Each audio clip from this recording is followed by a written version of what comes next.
$1,000 to $1,500. Okay, so there are areas that you could look at for yourselves.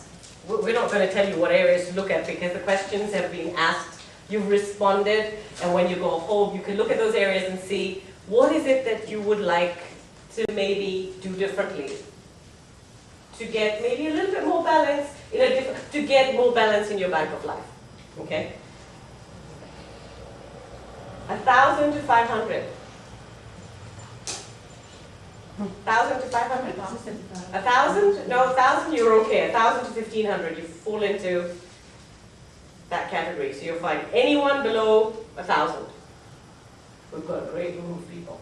Absolutely fantastic. So you know what? You guys probably don't really see yourselves and realize that you're really doing some great work with yourself. How often do you compliment yourself? How often do you give meaningful compliments to yourself? I might be the only one to say that. I do a lot. Okay, you guys are doing really great, but this has brought about great discussion, so I'm going to wrap this up and start with the next. It's really hard for me to give compliments to myself because then I'll feel like, oh, I don't deserve them, you know what I mean, on a level. Who said that to you? I don't know. It's hard because it's like, oh no, well then what am I to strive for if I feel so, I don't know. And I have to admit that, I just have to admit it. It's hard to like look in the mirror and be like, oh, you're great, you know? Okay, Joanne? Self-love is the best love. It's true. Every morning, every night. Look at you there. You're so wild. I say to myself. And seriously, yes. Yes. Great. Okay, it's something within us that stops us from acknowledging who we are. Because we think it's wrong though, right? Because we think it's someone told you that it's wrong to compliment yourself. Some people think it's not being humble. Right. What is humility? We have screwed up the English language so bad that we have actually forgotten and misunderstood what words stand for. The actual meaning. If we go back to all these words, they've been screwed right through and through to a point that we think words of a certain type are bad when that's not what they're. What is humility?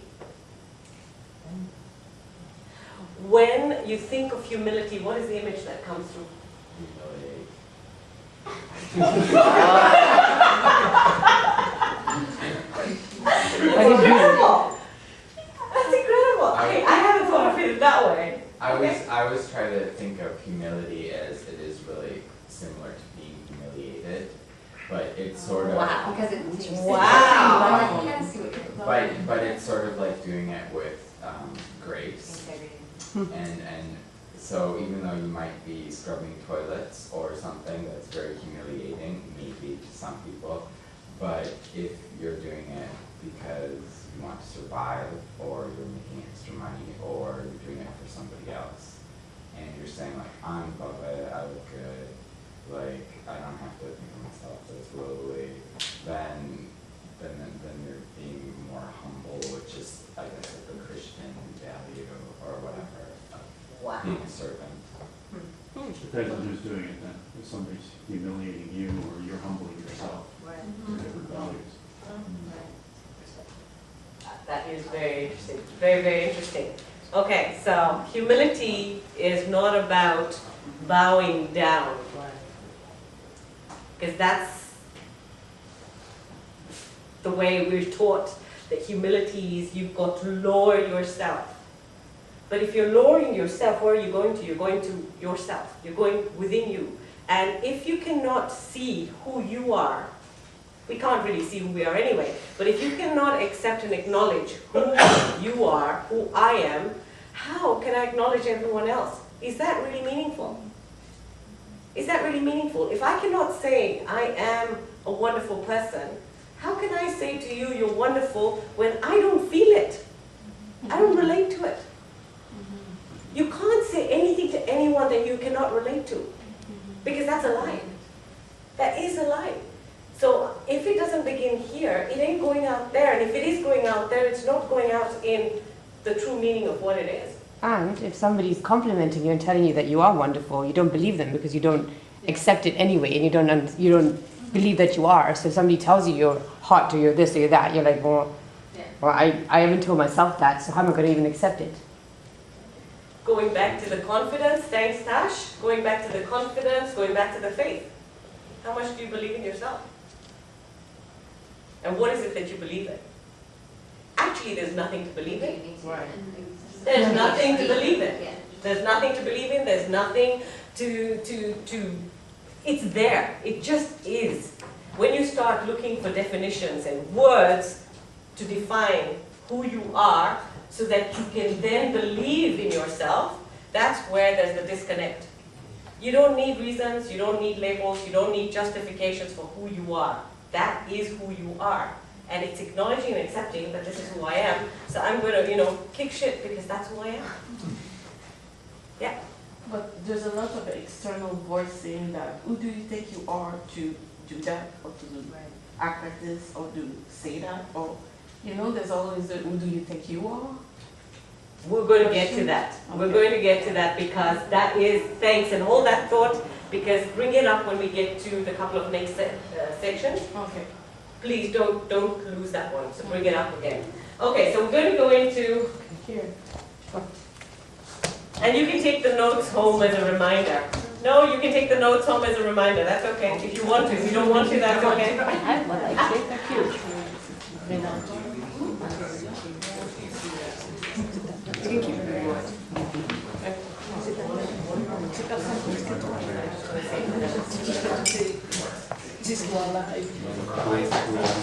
Alright, so we're going to get on to the next part, which Jason's going to do. So I hand over to Jason. Okay, so I just want to take. Oh, do we want to do a 5-minute quick washroom break? 2-minute washroom break, anybody? Take like a 2-minute washroom break? Or, Yeah. It's alright. Standing up? Yeah. Or yeah, stand up if you want to get like muffins. I noticed it. I want everybody to take at least a minute or two to just discuss, there's like, pockets of like you three, you three can have discussion, you two can have discussion, you two, you three, about attracting versus receiving, okay? And there's no specific question. I just want you guys to discuss amongst yourselves how you feel about attraction or attracting versus receiving.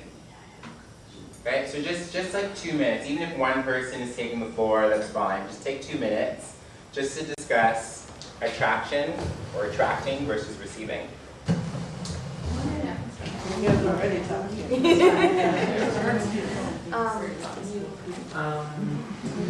Yes. Oh, it's 3 and 3. You could, or you can have that. Yes, please. She was already going for it. So go for it. I feel like they're very much related. You can attract something and therefore receive something as a result. They're very related. And you are attracted if you're not ready to receive. Yes, exactly. Say it. You are attracted if you're not ready to receive, and you can't receive.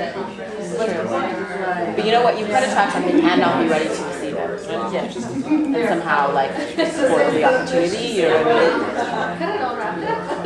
Like, you could, like, attract a person, for instance, like, a lover chance, and then you're not ready to receive it, so somehow,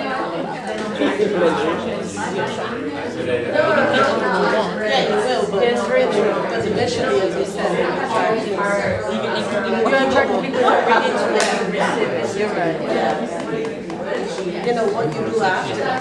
yeah, after you get yes. But you're still bringing it to you. So just finish up what it is that you're saying. There's what? There's a blurry line. Yeah. Maybe I'll just ask 1 or 2 people to share.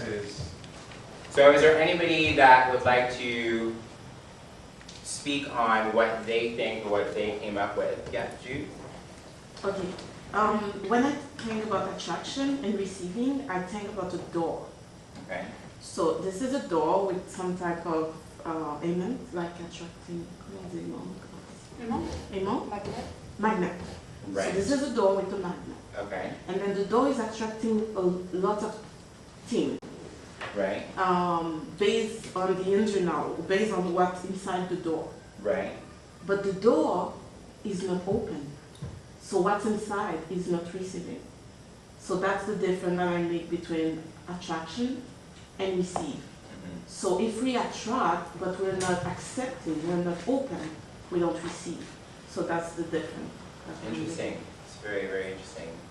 Yeah, we said that at first, but we said that you attract what you are ready to receive, otherwise you will not attract it. Okay. Anybody else? Maybe one more person? No? Okay, so Taz and I, I know she had her preamble earlier this morning was all about, there's so much self-help stuff out there, and a lot of it is repetitive, or a lot of it is, it just needs to be shaken up. Is that the right way? I mean, we all know the secret, and that's why, when I say attraction, people right away think, oh yeah, the secret is all about attraction. And we question attraction versus receiving. And if I were to say to you that receiving is more important than attracting, I think for the most part people would think like, really? How can that be? But if you think about it, you didn't attract your name. You received it. You didn't attract your family. You received it. You didn't even attract this workshop because you didn't know it was in existence. You received it. You received the invitation to attend. Even the people that created The Secret, which is all about attraction, received of the idea. Maybe we should do this movie. They received the idea. They didn't attract the idea. You don't attract your ideas. You have epiphanies. You have moments where you're receiving. You could be in this room right now and you receive, an idea based on the fact that you're in this room. You can walk on the street and be hit by a bus. And you didn't attract that. You received it. You were going to say something, Joanne? Well, what is your definition of attraction? Because, and I know you keep mentioning The Secret, but if you go to other levels of quantum physics, they will be telling you that the family you did attract. Yes. The name you did attract. Well, the thing is that, and as I continually speak on this subject, you will find that I'm not displacing attraction by any means, because attraction is still very real, right? I just think that it's important for us to also remember that there is another part of life that we really don't give that much weight to because we're constantly giving weight to the attraction aspect. Well, I right? appreciate that we don't acknowledge receiving. Yes, exactly. We don't acknowledge receiving the same way we acknowledge attracting. Right. And the reason why we acknowledge attracting is because it's very empowering. It's very empowering to be like, I can create change. I can make my life better. I can go out there and get as much money as I want, the relationships I want, I'll just attract it. If I don't have it, I'm empowered by the fact that I can actually go about getting it and attaining it, right? But we don't necessarily think about the fact that receiving is something that is very empowering as well. Attraction is not the only empowering way of being. For example, in terms of receiving, when we receive things, we've already won. The payoff is instantaneous. If you receive an idea, the payoff is instantaneous. If you are trying to attract something, it can be very disempowering as you continually try to attract it, and you may find that you're not.